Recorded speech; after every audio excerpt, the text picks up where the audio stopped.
വീടിന്റെ കത്തട്ടിൽ പിണങ്ങിക്കഴിയുന്നവരുണ്ടോ? അതല്ല നമ്മളോടൊപ്പം പിണങ്ങിക്കഴിയുന്ന ബന്ധുക്കളുണ്ടോ? സൂറത്ത് യാസീനിന്റെ ഈ വരായത്താണ് നമ്മൾ പതിവാക്കാനുള്ളത്.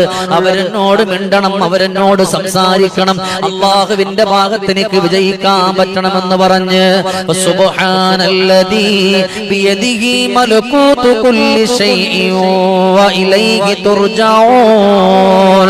സൂറത്ത് യാസീനിന്റെ അവസാനത്തെ ആ വരായത്ത് ചിന്ത വെച്ചുകൊണ്ട് നിങ്ങൾ ഓതിക്കഴിഞ്ഞാൽ സുബ്ഹാനല്ലദീ ബിയദിഹി മലകൂതു കുല്ലി ശൈഇൻ മലകൂതു കുല്ലി ശൈഇൻ വ ഇലൈഹി തുർജഊൻ. ഈ ആയത്ത് നിങ്ങളുടെ ഹൃദയത്തിന്റെ ഉള്ളിലുണ്ടോ?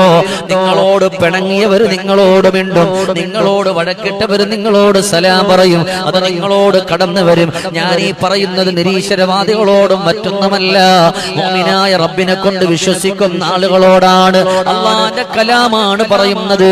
അതിൽ ഒരു വിശ്വാസമുണ്ടെങ്കിൽ, അത് ഖൽബിലൂടെ കൊണ്ടുവന്നെങ്കിൽ സഹോദരാ, നമ്മൾ വിജയിച്ചുവല്ലോ. അത് ചൊല്ലാനുള്ള സൗഭാഗ്യം അല്ലാഹു നമുക്കൊക്കെ നൽകട്ടെ.